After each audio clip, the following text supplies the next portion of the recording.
भूकंप जो हमारा अर्थक्वेक है, वह कहीं न कहीं एक अपना रुख दिखाने जा रहा है। एक्सटिंक्शन होगा, जो प्रलय होगा वह पर्या क्लब के अंतर्गत हम अपने कॉलेज परिसर और इसके हम प्लांटेशन ड्राइव चलाते हैं।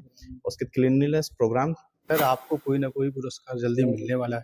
प्रति शिक्षकों के प्रति ये बहुत ही अच्छा संदेश गया है। बदलाव उस अपेक्षाओं के प्रति उनका यह जो काम है वो काफ़ी सराहनीय है। आयोजन पर्यावरण सुरक्षा संबंधित करते रहते हैं। सर को आज हम मौजूद है राजमहल मॉडल कॉलेज के जो प्राचार्य हैं डॉक्टर रंजीत कुमार सिंह से, और उनसे हम लोग खास बातचीत करने के लिए आए हैं और उनसे जानने का प्रयास करेंगे कि आने वाले 5 जून को जो है उन्हें एक कार्यक्रम में देहरादून में एक कार्यक्रम में उन्हें सम्मानित किया जाएगा। आखिर सम्मानित किस लिए किया, पर्यावरण दिवस के शुभ अवसर पर उनसे भी बात करेंगे और जानने का प्रयास करेंगे कि वो लगातार जो फॉसिल्स को लेके साहिबगंज के राजमहल पहाड़ियों से लगातार वो फॉसिल्स को लेके बात करते हैं सर। अब इनके पास देश ही नहीं बल्कि विदेशों से भी जो कई भूवैज्ञानिक के माध्यम से जो जानकारी होता है वो इनके पास पहुंचते हैं।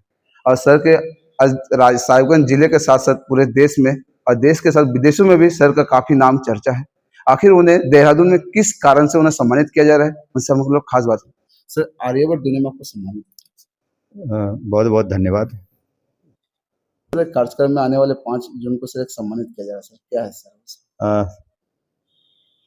सबसे पहले तो मैं आपका आभार प्रकट करता हूँ कि आप मीडिया के माध्यम से आज देश ही नहीं दुनिया के लोग भी समझ पाएंगे कि पर्यावरण का महत्व, प्रकृति, पृथ्वी और पर्यावरण संरक्षण का महत्व के बारे में। देहरादून में जो वन्यजीव संस्थान देहरादून जो विश्व स्तर का जो पर्यावरण संरक्षण से लेकर के गंगा को लेकर के वो हमेशा गंगा स्वच्छता की बात करें, जलीय जीव संरक्षण की बात करें या लाइवलीहुड उसके जो उनका पोषण का हो या फिर वहाँ के लोगों को रोजगार देने की बात हो, उसको लेकर के वाइल्ड लाइफ इंस्टीट्यूट जो है देहरादून उत्तराखंड में वो प्रयास करती है। और उसी के माध्यम से हमें पत्र प्राप्त हुआ है, चूँकि ऑनलाइन फॉर्म भरना था पर्यावरण चैंपियन 2024 को लेकर के हमें मेरा संस्थान जो मॉडल कॉलेज राजमहल का चयन किया गया है। उसमें मेरे द्वारा मेरे नेतृत्व में और छात्र छात्राओं का, शिक्षकों का एवं स्थानीय लोगों का बहुत महत्वपूर्ण योगदान रहा है कि हम हमेशा किसी भी कार्यक्रम में वृक्षारोपण जरूर करते हैं ताकि हमारा पर्यावरण सुरक्षित रहे, हमारा पृथ्वी सुरक्षित रहे, हमारी मिट्टी सुरक्षित रहे, वातावरण हमारा शुद्ध रहे। चूँकि जो हम सांस लेते हैं वह वातावरण शुद्ध रहे, इसके लिए हमारा प्रयास रहता है कि हर कार्यक्रम में, हर शुभ दिन में, हर दिवस पर पेड़ हम जरूर लगाते हैं। और साहिबगंज कॉलेज में मैं था 2008 से ही मेरा ये प्रयास रहा है। और चूँकि मैं पर्यावरण से, चूँकि भू विज्ञान का विद्यार्थी हूँ, तो पर्यावरण से मेरा एक आत्मीय लगाव है, तो उसको लेकर के मेरा प्रयास रहता है कि पेड़ लगाएं और पेड़ बचाएं और पेड़ को सुरक्षित रखें। और सभी छात्र छात्राओं को भी मैं एक प्लीज जो प्रतिज्ञा होता है, एक संकल्प होता है कि हम अपने जन्मदिन पर, हम अपने किसी भी शुभ दिन पर, मंगल दिवस पर हम पेड़ एक जरूर लगाएं। एक पेड़ माँ के नाम माननीय प्रधानमंत्री जी के द्वारा जो दिया गया था, तो उसके माध्यम से भी तो हमारा कैंपस देख रहे होंगे, तो हमारे कैंपस को वन्यजीव संस्थान के द्वारा चयन किया गया है, जिसमें कि जल शक्ति मंत्रालय भारत सरकार के अंडर में NMCG जो ग्रामीण विकास लेकर के काम करती है, NMCG भारत सरकार के प्रोजेक्ट के अनुसार हमारा इस कॉलेज को मॉडल कॉलेज राजमहल का चयन किया गया। मैं सबसे प्रथम WII के जितने भी पदाधिकारी हैं, मैं उनका आभार प्रकट करता हूं कि हमारे प्रयास के, हमारे पहल को, हमारे नवाचार को उन्होंने पहचाना और पुरस्कृत करके एक नई पहचान दी है। मैं उनको आभार प्रकट करता हूँ। सर, पर्यावरण के साथ साथ आप साहिबगंज जिले के जो राजमहल पहाड़ी है, वो आप कई क्षेत्र में सर, कई पहाड़ में गए और वहाँ से बने जो सब फॉसिल्स, जो लोग आज नई पीढ़ी फॉसिल्स बोल के जान रहे हैं सर, वो सर आपके माध्यम से अगर बताया जाए तो आपके माध्यम से सर जानेंगे सर अरे क्या है? वो तो अ, याद दिलाया आपने, और इस पे भी हमें झारखंड के द्वारा अ, हमें झारखंड नागरिक सम्मान से सम्मानित किया गया। चूँकि देखिए, राजमहल पहाड़ी जो प्राकृतिक संसाधन से भरपूर तो है ही, भूवैज्ञानिक हो या वैज्ञानिक हो या किसी भी विषय का हो, यहाँ पे राजमहल पहाड़ी एक हमारे विश्व स्तर के लिए एक तीर्थ स्थल से कम नहीं है। और उस तीर्थ स्थल में जो जीवाश्म है उसकी जो बहुतायत मात्रा में यहाँ पे पाई जाती है। हर इंटरट्रेपियन बेड्स में जो यहाँ पे लगभग 17 बार ज्वालामुखी फटे हैं, और उसका एक-एक इवेंट यहाँ पे वो दर्ज है। और वह दर्ज है जो हम किताबों में आप देखते हैं कि हम हमारे किताब है, जो हम किताबों में पढ़ते हैं वो साक्षात हम वहाँ पे उसको देखते हैं। और अभी हमारे रांची कॉलेज के संत जेवियर के पीजी के छात्र-छात्राएँ आए हुए थे, और उन्होंने देखकर, उनके शिक्षकों ने देख कर के बड़ा आश्चर्य किया कि सर अभी भी इतने फॉसिल्स और इतने इवेंट्स यहाँ पे हैं जो साफ हम लोग जो पढ़ते हैं वो यहाँ साफ दिखते हैं। तो बच्चे को समझने में सैद्धांतिक और जो प्रैक्टिकली होता है वो ज्ञान यहाँ पे प्राप्त होता है। तो ये बहुत बड़ा हमारा धरोहर है, बहुत बड़ा हमारा वैज्ञानिक खोज है, साथ ही शोध के लिए बहुत बड़ा एक एसेट है। साथ ही हम लोग यहाँ पे जियो टूरिज्म की बात करते हैं, रोजगार का एक बहुत बड़ा अवसर मिल सकता है। यहाँ पे लोगों को लाइवलीहुड से इसको जोड़ा जा सकता है। साथ ही हम लोगों ने एक यहाँ पे इको टूरिज्म के साथ-साथ यहाँ पे शोध के लिए एक रिसर्च सेंटर की बात की थी कि जियो रिसर्च सेंटर एक हो जो वर्ल्ड क्लास का हो, ताकि यहाँ के हमारे स्थानीय छात्र इसमें जो एमएससी के जियोलॉजी के हो या बॉटनी हो या जूलॉजी के हो या कोई भी केमिस्ट्री को या कोई भी विषय के हो, वो यहाँ पे शोध करे, ताकि यहाँ के, चूँकि जो राजमहल पहाड़ी है आज भी शोध के लिए बहुत कम इस पे काम किए गए हैं। जो भी काम हुआ है वह विदेश के वैज्ञानिकों के द्वारा या अन्य संस्थान जैसे बीएसआईपी लखनऊ या फिर कहें तो अन्य संस्थान इस पे काम कर रहे हैं, बट हमारा झारखंड के इसमें कम काम हो रहा है। सर एक बात जानना चाहेंगे, आप लगातार सर फॉसिल्स को लेके सर कई क्षेत्र में जाते हैं, कई पहाड़ों में जाते हैं सर। उसमें से सर सबसे अच्छा फॉसिल्स और सबसे ज़्यादा सर कीमती फॉसिल्स कहाँ थे?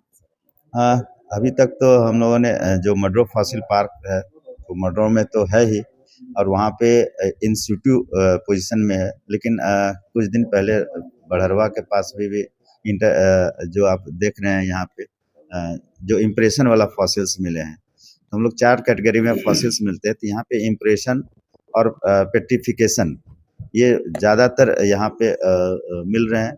साथ ही यहाँ पे आपका जो वृंदावन है वहाँ पे भी बहुत आयत मात्रा में फॉसिल्स मिले हैं।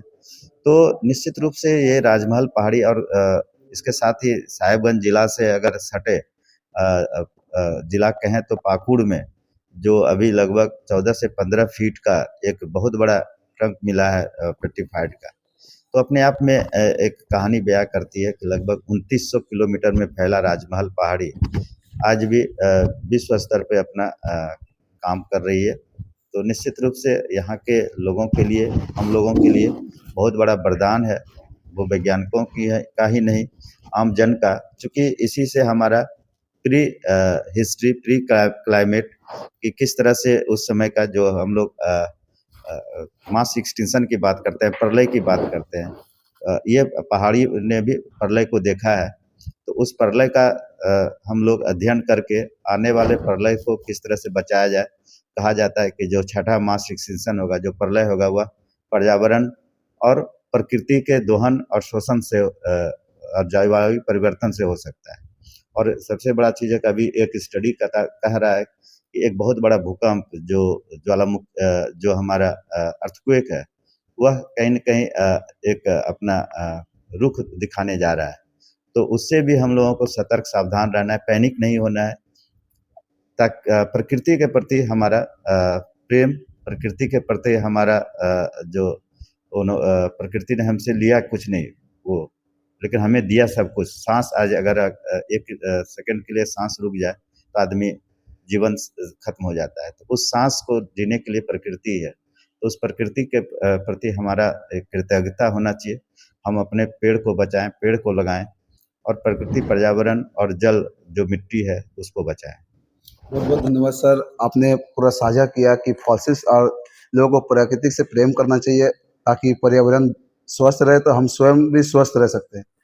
और बीते आने वाले दिनों में जो आपको सम्मानित होगा सर, उससे लेकर हम और भी प्रोफेसर है उनसे भी हम जानने का प्रयास करते हैं कि क्या कहते हैं इस। सबसे पहले तो मैं अपने प्राचार्य डॉक्टर रणजीत कुमार सिंह को बधाई देता हूं कि इस तरह जो उनको यह पुरस्कार मिला है वह काफ़ी उत्साहवर्धक है। हमारे कॉलेज में अभी बच्चों के प्रति, शिक्षकों के प्रति यह बहुत ही अच्छा संदेश गया है कि किस प्रकार आज पर्यावरण में जो परिस्थिति तंत्र में बदलाव हो रहे हैं उसके प्रति किस प्रकार हमारे सर आज लगे हुए हैं। उस बदलाव, उस अपेक्षाओं के प्रति उनका यह जो काम है वो काफ़ी सराहनीय है। देखा जाए तो कॉलेज परिसर में हमारे मॉडल कॉलेज राजमहल में यहाँ पे पहले तो हम जब नए नए आए तो मुंबई जैसे शहरों में रहते तो वहाँ वृक्ष का उतना नहीं लगता है, कहाँ लगाए कहाँ नहीं, वहाँ मिट्टी नहीं मिलते थे। लेकिन यहाँ पे आने के बाद देखें कि यहाँ पे पेड़ पौधे तो अथाह हैं, लेकिन उसके बाद भी एक लगन और एक लत जो दिखाई पड़ती है हमारे सर के अंदर वह काफ़ी सराहनीय है। और 5 जून जो विश्व पर्यावरण दिवस है उस दिन सर को पुरस्कार मिल रहा है, तो ये हमारे कॉलेज परिसर के प्रति बहुत ही सराहनीय कार्य है। सर को मैं साधुवाद और सर को मैं धन्यवाद देता हूँ कि इस तरह हम लोगों के प्रति वो हमेशा अपना कार्य करते रहें। सर को धन्यवाद। नमस्कार, मैं डॉक्टर विवेक कुमार महतो, सहायक प्राध्यापक अंग्रेजी विभाग। मैं सर को उनके इस अचीवमेंट के लिए बहुत बहुत शुभकामनाएं देना चाहता हूं। सर को देहरादून में 5 जून 2025 को पर्यावरण संरक्षण के प्रति उन्होंने जो प्रयास किए हैं उसके लिए उनको सम्मानित किया जाएगा। और प्राचार्य सर के माध्यम से हमारे कॉलेज में इको क्लब का गठन हुआ है और इस क्लब के अंतर्गत हम अपने कॉलेज परिसर और इसके जो आसपास के जो क्षेत्र है उसमें बहुत सारे ऐसे एक्टिविटीज़ करते हैं। जैसे हम प्लांटेशन ड्राइव चलाते हैं, उसके क्लीनलीनेस प्रोग्राम और भी गतिविधियां करते हैं जो कि पर्यावरण संरक्षण के तहत आता है। और अंत में मैं सर को उनके इस अचीवमेंट के लिए बहुत बहुत शुभकामनाएं देना चाहता हूँ। मैं डॉक्टर अरविंद पांडे। मैं एक रिमाइंडर करना चाहता हूँ अमित जी को। जब मैं यहाँ पे आया था और सर के, हमारे प्राचार्य सर के सभी कार्यक्रम कोई भी छोटा बड़ा हो उसमें वृक्ष लगाकर इस कॉलेज कैंपस में उसका शुभारंभ करने के प्रति लगन और इनके पर्यावरण के प्रति निष्ठा को देखकर मैंने सर से पहले ही कहा था कि सर आपको कोई ना कोई पुरस्कार जल्दी मिलने वाला है। अंततः हमारी जो मैंने सोचा था वो हुआ। मैं इतना खुश हूँ। हम लोग सर के साथ 5 जून को जब इनका वहाँ पे सम्मान होगा उसके बाद हम भी यहाँ पे एक छोटा सा सर का सम्मान रखेंगे। बस इसी के साथ मैं सर के सर्वांगीण विकास की कामना करता हूँ। धन्यवाद। डॉक्टर रंजीत कुमार सिंह सर को ये अवार्ड मिलने पर बहुत बहुत हार्दिक शुभकामनाएं और बधाई देता हूँ और सर के स्वस्थ जीवन की कामना करता हूँ। हम लोग जब से यहाँ ज्वाइन किए हैं तब से हमने सर को पर्यावरण के प्रति बहुत ही एक्टिवली पार्टिसिपेट करते हुए देखा है। उनके द्वारा कई जगहों पर वृक्षारोपण किया गया है और वो हमेशा कोई ना कोई आयोजन पर्यावरण सुरक्षा संबंधित करते रहते हैं। सर को फिर मैं बहुत बहुत बधाई और साधुवाद देता हूँ। धन्यवाद।